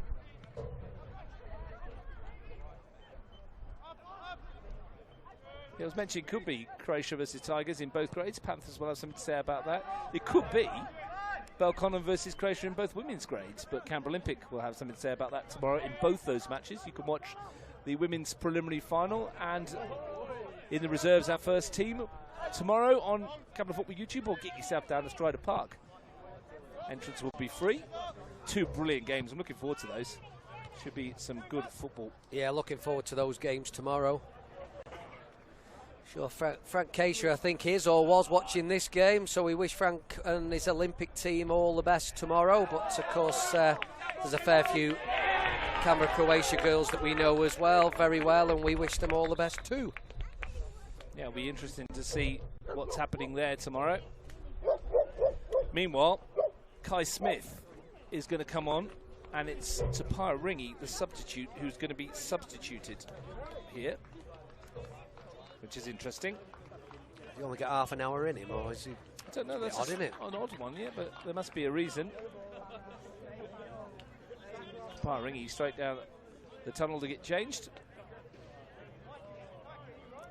Got a handshake off the boss. Doesn't look best impressed, does he? No, he's gone. I don't know. Yeah. We don't know from up here. Well, normally these days you can't read too much into it because they go in and get the tracksuit on or jacket or something, can't you? Back in your day, you'd have a proper club if you were taken off. I never started a sub in the first place, mate. If you were taken off, mate. If I was taken off, I still wouldn't be happy. No, of course you wouldn't. Maybury. Oh, he's gone sliding in some more there. Nothing in it. Decent tackle, that. That might not be. Got to play on. Yeah, good decision, referee. To it. Yeah, I'm not sure it's a card, like, but you know, a foul doesn't have to come with a card. And so the referee's either given a foul. Well, who's he giving this card to? Is it going to be Zach Maybury? I'm not sure who he's. If it's Zach Maybury, be off. It's not. It's Pedro Serrano. Yeah. I think who. No, Maybury's not been booked yet, has he? No. Serrano. It's the second yellow card for a Perco player under Jake Bishop. I think Ricardo Alberto was trying to look for who committed the foul. And you will now throw Chadwick in amongst the mix.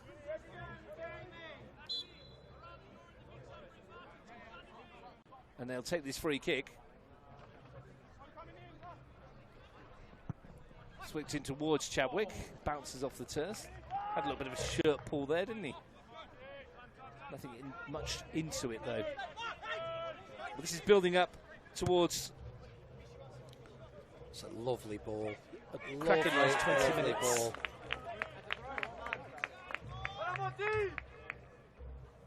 Reminder that should Belconnen get themselves back on terms, there could be extra time. Wells. Oh, it's a great ball into the middle. And it's a good header up. Rawlinson was blocked by his own player and he spilt it but got there in the end. I think the free kick's been awarded for the second foul to J. James Ward, but he was blocked by his own player as he came to get it. Yeah, he was. Wells is just getting on the ball in areas out of typically his position at the moment, and he's got to come and do that because he's quality with the ball at his feet. I think it was Tudhope who might have got in the way of that ball in, otherwise J. James Ward might have been running on to knock that into the net. It was a brilliant piece of defending. Here's Smith. Ball. Good tenacity from the substitutes. And turned back into trouble. Had nowhere to go once he came back inside. I think he was just looking to pop the ball off, but there was no one there. I couldn't believe that's their throw. And you in no rush to take it. Reminder, we'll be on about 6:50 tonight. Myself and Steve Forshaw to take you through the build-up for the NPL preliminary final. Monero Panthers against Canberra, Croatia.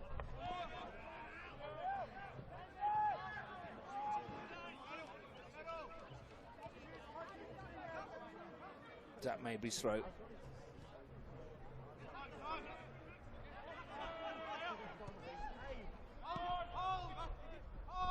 Gibson. But somehow he's got away and he's had his feet taken away from him from Regan Walsh. He sees yellow. So it wasn't Walsh who got the yellow before, was it? No, because then he'd be done, wouldn't he? Yeah. Jamie Guo, Pedro Serrano, Regan Walsh and Jake Bishop have seen yellow for Belconnen United. Mark O'Neill, Julian Corbetitz, Jacob Hart have seen yellow for ANU. 4-3 in terms of cards now. Are we going to finish with 11 aside out there? Don't know. Foul yellow card, isn't it? Seems. At the moment, he let it go for a long time, didn't he? Andre Oliveira's free kick wasn't what ANU needed. But yeah, let it go for a long time. Is there such a thing as a foul without a yellow card anymore? Yeah, we saw a few of them in the first half. We had this conversation at the start. No, of a the proper second half. foul one. Well, a proper foul probably should be a yellow card, shouldn't it? Not always, no. It's a proper foul. Just chewed hope. Bounces kindly for Maybury. Walsh. Clipped on by Clements. Bishop. Oh, no, mate, never tackled anyone to get a foul. Give a foul away. You tell me. Wells. Baird. James Ward. Walsh. Building up nicely here. Wells. Went for goal, blocked by Corbetitz. Yeah, Wells getting on the ball just more and more for Belconnen in these latter stages. Here goes Mottle. And the ball forward has found Oliveira. He was caught late as well, Mottle. He's only got Chadwick in the middle at the moment, Andre Oliveira. Trying to twinkle toes his way through. It's interesting what the ref's going to do here. Didn't see who took Mottle out. I did. Who was it? He's just had a yellow card. Was it Walsh? Yep. I was too busy looking for the ball forwards. If he'd gone to Chadwick, he was offside, I think. Oliveira timed his run to perfection. There is Walsh. Bustles through the first one. So you're saying he dodged one there? I do, yeah. I do? Well, you did. I think he'd be concerned.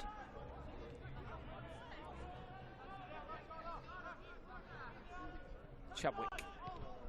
Just clips it into the area. Gibson hits it. Good block. Came off Baird. Maybury. Walsh. Nervous tension around the ground here at the moment, isn't there? Nice little atmosphere. Oliveira. He wants a free kick. Not going to get one. Nothing in that. Nothing in that. Well, he's convinced he's injured his ankle. And he seems to be in a lot of pain. Andre Oliveira. Has he rolled that ankle? Well, this is something that Tom Crossy would not want. Seeing his substitute, who's just put on, go down.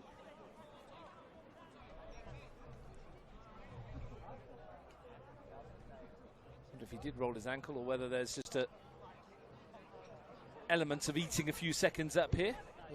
15 minutes or 14 minutes to go, plus stoppage time.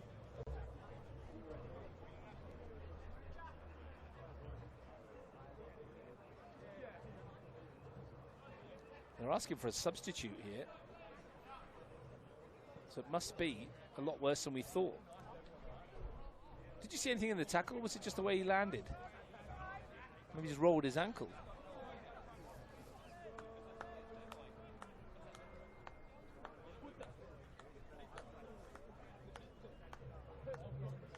I think one of the only players signalled to the bench that he might be done, and I think they're going to make a change. So he was giving a good wave to his bench, wasn't he, when he was when he's turned. I haven't seen Andre Oliveira match this season. Of course, we haven't watched an awful lot of CPL, but maybe it's a pre-standing injury that's come back to haunt him, unfortunately. Well, he's about as mobile as Tony Oliveira at the moment, so I mean, I don't wish him the worst. That is the harshest thing you could possibly have said, to be perfectly honest. I can't see, it's too dark for the replay for me. Justin, can Ian see that? No, it's in the dark on that side. Doesn't look in a good way, though, does he? Poor old Andre Oliveira.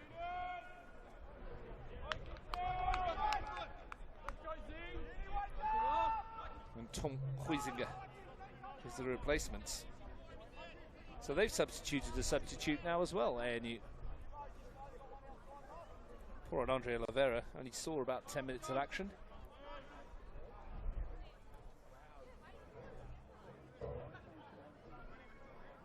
And if that's an ankle injury as bad as it looks over there, Ian, whichever team gets through the grand final next week will be missing a player, because I can't see Patrick O'Rourke coming back from his injury No in a week. chance. And No. Andre Oliveira, if that's as bad as it looks from where we are, because he's still down, then you probably think he's done as well. He's in a whole heap of pain, isn't he? And immediately, we don't know how it happened, but immediately he was flagging to the bench that he was done. So I mean, well, we don't know what's up with him prior to the game and whether he was a bit of a risk that's not paid off.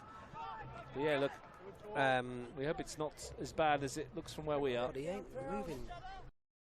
So Catch Tom Huizinga. Popped into the midfield role. Bottle was giving it away to Ronaldo, whose goal has given Belconnen hope here. Wells looks for Bishop. 2 for company. One of them, O'Neill, gets the block in. Will be a corner. They've gone short with it. Wells, Walsh, Bishop.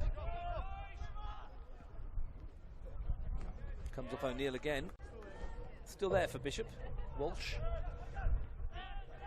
Wells loves these areas, can clip them into the box. It's a good looking ball towards the far post. 3 or 4 players went up for it. Half-hearted shouts for a handball. Tried to tee one up for Maybury.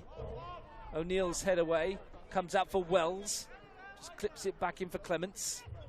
Walsh might have overcooked that.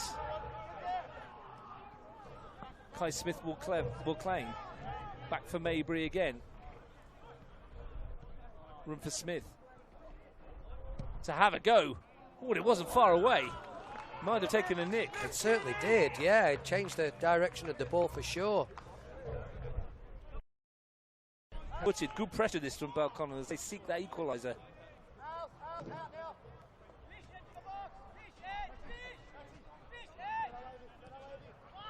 Into the area. That's better from O'Neill. Good distance.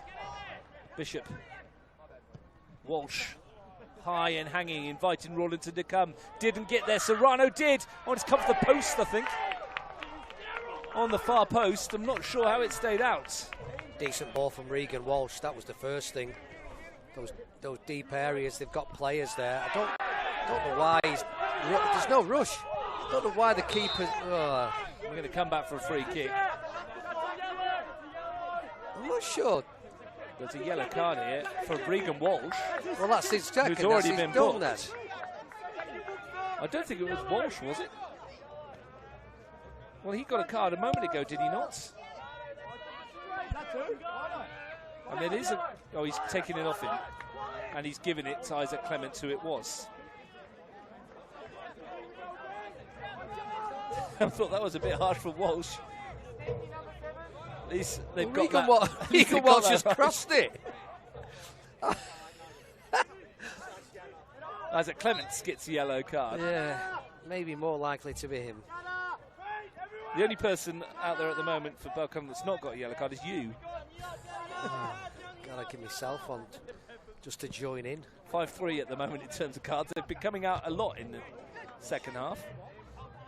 Comes from Mottle. I did ask you at the start of the second half if you thought there might have been some cards for the Blue Devils. They've all got one now. Ryan into the area. Chadwick was the target. I'll come back for the big striker, whose first touch is good. Second wasn't bad. It's Peter. He's so Peter Crouch. He's more than Peter Crouch. His mannerisms, his movements, everything. The only thing missing is shoving the ball in the back of Belconnen's net. Max Mottle, I think, is his done. And this is Orlando Jeffrey, who comes on for Max Mottle. Yeah, no Orlando for a while. Another Radford graduate. Great boy. Good family support. All to our right, and that's why it might have gone a little bit vocal then. Scored a few goals in the reserves this year. He's got about 9 to his name. Not a bad return at all. Serrano under pressure. Did well to move that away. Maybury. Nowhere to go.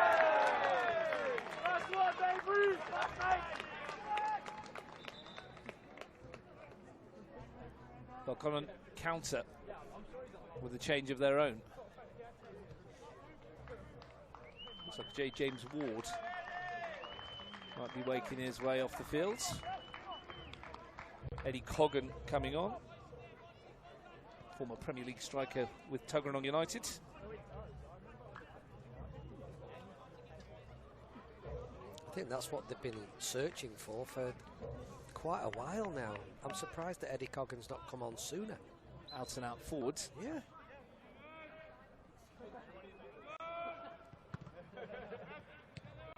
Orlando Jeffrey's pretty tall as well, isn't he? And Jack Gibson's there. He's in amongst the land of the Giants with Chadwick and Jeffrey out there. We've mentioned on more than one occasion, Russ, that the whole team's pretty tall. Except for Jack Gibson.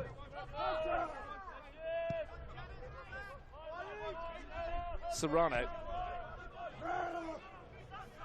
Mabry. About 6 minutes to go, plus stoppage time. Wells, they need a piece of magic here. Do the league champions? Well, they're going the way of Belconnen Knights in the 23s, out in straight sets. Won last week by Canberra Olympic, trailing 2-1 this week. Wells.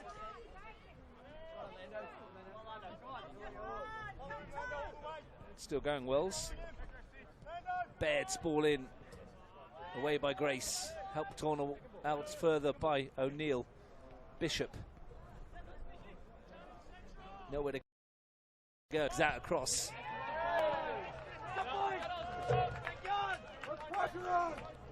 Serrano recovers.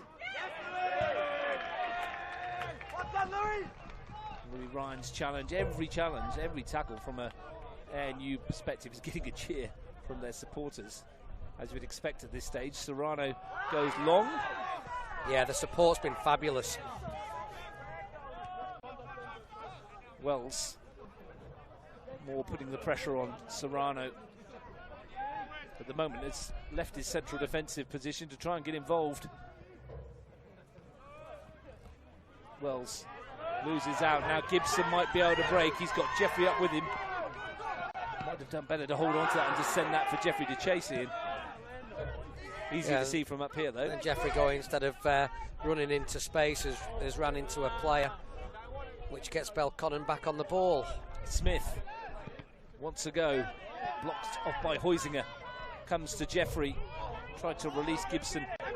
Clements back to Guo. Touch needs to be good. Clements finds Baird. Well, it feels like a proper final, doesn't it? The preliminary final, time ticking away. Every moment matters now. Serrano. Mabry playing as a right winger almost. Comes off Moore, whose goal in the 5th minute seems a long time away. Right about now. Coggan looking to get Mabry in and settle for the throw. Into Grace again.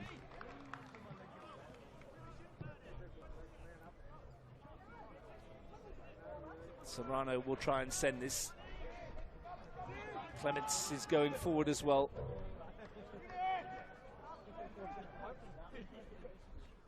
Serrano's delivery is flat over the head of almost everyone. Comes for Coggan. Another trot on the ball. Serrano to clip it towards Ronaldo. Rawlinson's come to play. Good bit of goalkeeping. Down. He always looks in a rush to play. That time he's relaxed. I don't know whether they've got a shout from his teammates. Then he sent it down towards Gibson. There's a shout that he might have carried it outside the area. It will be an ANU throw though. Again, the crowd loving it. Just over 2.5 minutes plus stoppage time left. O'Neill looking for Jeffrey. Clements won the header. Bishop a long way from goal. Walsh. O'Neill's won it back. Moore. Going to break here for Huizinga. Gibson heading to the corner. Taking Baird with him for his troubles. Couldn't quite keep it in there for as long as he wanted. under pressure now. Belconnen should be able to clear, but it's only going to find an orange jersey, Ethan Tudhope. Monty Grace, who's been outstanding. Korbetitz didn't hear Dustin Wells approaching. As is he, though. Korbetitz has been so comfortable in possession. Tudhope advancing, find Huizinga, but then Bishop picks his pocket. Baird, the ball's in the wrong half of the field as far as those in blue care. Walsh finds Mabry. Serrano. Back for Mabry. Serrano again. Belconnen happy to keep it around, but they need to find a cutting edge. Well, their season's done. Baird. Bishop. Baird. Bishop again. Good defences from ANU. Bishop trying to pick his way through. Tudhope gets a foot in. It will be a corner kick as we approach the final 60 seconds of regulation time. Kitchen sink time for Belconnen United. I'm surprised that the goalkeeper's not gone up.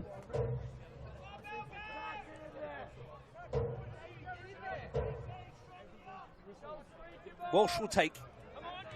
There won't be many more chances after this, you wouldn't think, depending on what we're going to get added on at the end of the 90.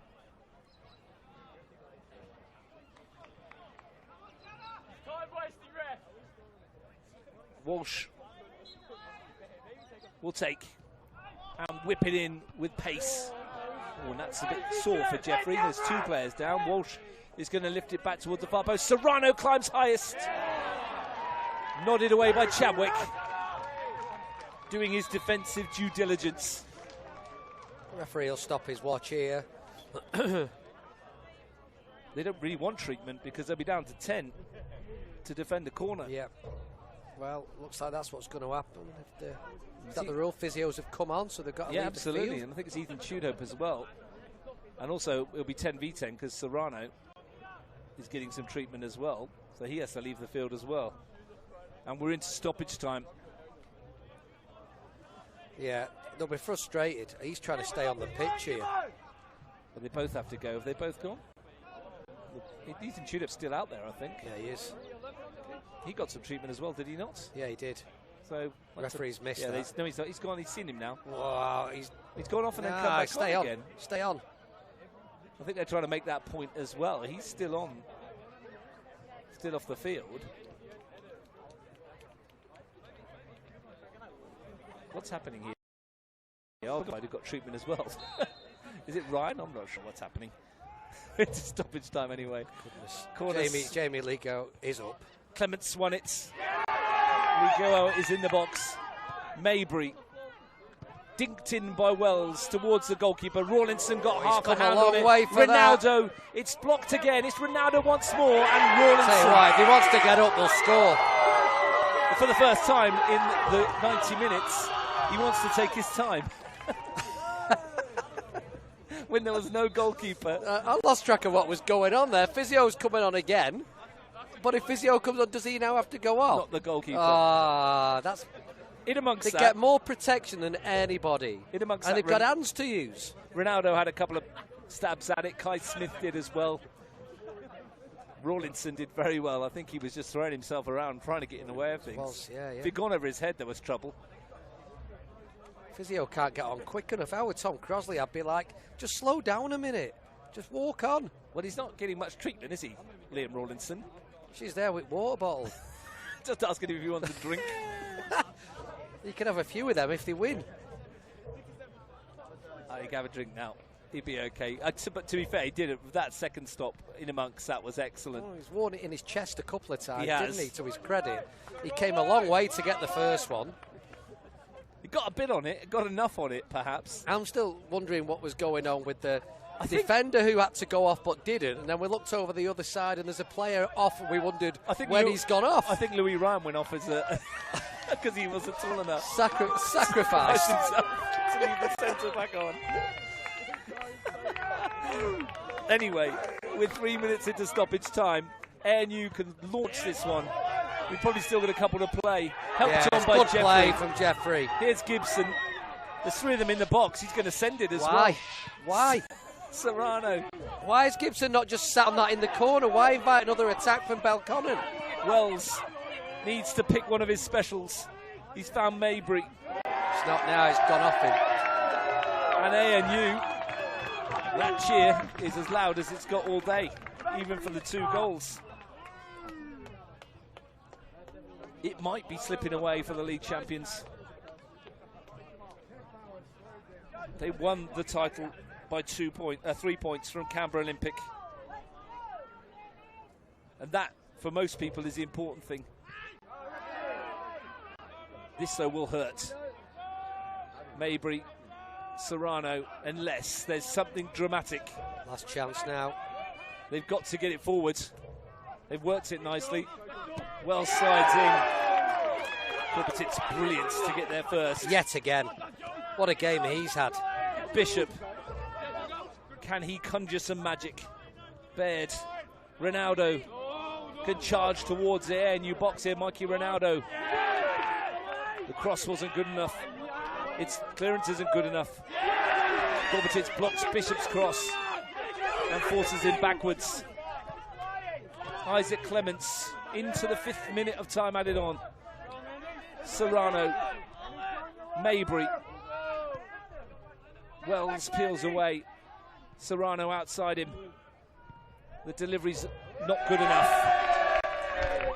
And ANU get a goal kick. Bit of cramp on the far side there for Louis Ryan, the fullback. Let's put a shift in as well. They all have in orange. Their love affair with finals continues. Just one of those teams that seem to turn it on at the end of the season. CPL champions on a regular basis. Gibson's won the header. They are moments away from another grand final. Wells looking to find Bishop. It's a good ball, that is. Chadwick's back with him. Needed to make it. This will be the last chance. They've just thrown Chadwick back in the back line, haven't they? And, you know, not surprisingly, he's cleared a couple of times in the last few minutes when needed to. Well, this must be it. 6 minutes played. Dustin Wells over the set piece. Jamie Lee Guo getting into the box. I'm surprised the others haven't all gone in there. The delivery's deep. Chadwick rises, wins the header. Gorbatits to launch it. Gibson's there. Has he got it in him? Good challenge, Maybury. Yeah. Clements. Ronaldo, still we go. Wells, space to deliver. Does deliver. Race on the stretch. Out to Wells again. Bishop. Twisting and turning. And swinging it in. Serrano's there. Ricochets off of a couple of challenges. Ryan back there. It will be another throw. Serrano. One more time, perhaps. Nodded away by Huizinga. Maybury. Serrano can load it once more. The hit was from Coggan, and it was flying. What a great hit. Comes out as far as Baird. He has a shank.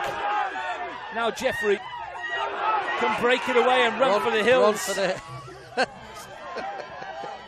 we've He's only found Guo, who's lost it to Gibson, who doesn't miss this time. And ANU are heading to the grand final. He had a chance to seal it earlier. He does seal it now. And it's joy unconfined for the University Club. They will be playing at Strider Park next weekend. It's 3-1. Belconnen had to go for it. It popped back out.